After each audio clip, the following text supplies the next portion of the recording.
কালকে যখন মুখ্যমন্ত্রী মমতা বন্দ্যোপাধ্যায়কে হেলিকপ্টারে নামলেন, যখন দৌড়ে গিয়ে গেলেন যে কারা ওখানে অ্যাক্সিডেন্ট হয়েছে উদ্ধার করছে, তখন সেই উদ্ধার কার্যে কখনো দেখা হয়নি যে কার ধর্ম কার পদবী কি সেটা দেখা হয়নি। সেখান দিয়ে উদ্ধার করে মানুষের জীবন বাঁচানোর চেষ্টায় মমতা বন্দ্যোপাধ্যায় ভোরের আলো ফোটার সাথে সাথে সেখানে পৌঁছে গেছে। আমরা যখন হাওড়া স্টেশনে সেই সব মানুষগুলোকে নামাচ্ছি, তখন সেই দেখার অবকাশ নেই কার নাম কি, সে দেখা উচিত নয়। আমরা নিয়ে হাসপাতালে দিচ্ছি, এই মানুষটাকে আরো পরিষেবা দেওয়ার দরকার আছে। সেই বাংলাকে অপমানিত করা হচ্ছে, সেই বাংলাকে ভারতবর্ষের সামনে নিয়ে তার ইমেজকে নষ্ট করে দেওয়া হচ্ছে।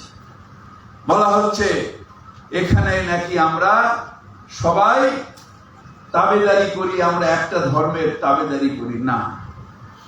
আমরা মানুষ যখন ভারতবর্ষের চারিদিকে অবহেলিত উপেক্ষিত, হ্যাঁ, যখন মুসলিম সমাজের সুরক্ষা নেই ভারতবর্ষের, অন্যান্য জায়গায় হ্যাঁ, যখন পুলিশে হেফাজতে নিয়ে এনকাউন্টার হয়ে যায় তাকে সিবিআইডির কোনো ধরে না, সেই সময় বাংলায় আইনের শাসন আছে, এখানে এনকাউন্টার হয় না, এখানে গুড়িয়ে দেওয়া হয় না, এখানে কোর্টের অর্ডার ছাড়া ভেঙে দেওয়া হয় না, বুলডোজার বাবা এখানে থাকে না, এখানে শান্তির মা থাকে।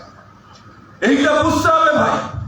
এবং এই পরিবেশটাকে ভাঙার জন্য সারা ভারতবর্ষ থেকে একটা চাপ সৃষ্টি হচ্ছে। মুর্শিদাবাদ নিশ্চিতভাবে সব থেকে পিছিয়ে পড়া জেলা ছিল একটা সময়।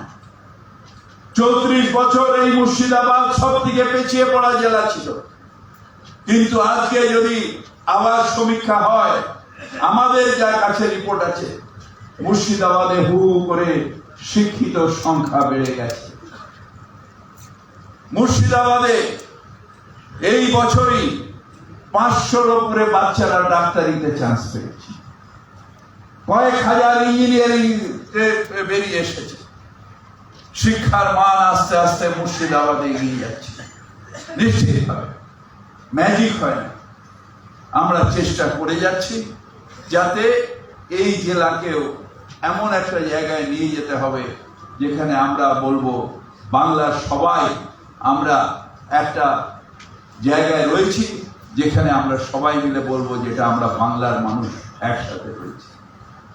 কিন্তু উস্কানি আছে, এবং ইমাম ভাইদের কাছে আমি হাত জোর করে বলছি, আপনারা নিজেদের এলাকায় নিশ্চিতভাবে নামাজের আগে আপনারা খুতবা করেন, কিন্তু তার আগে মানুষকে একত্রিত হয়ে শান্তির বার্তা দিন, অত্যন্ত দরকার।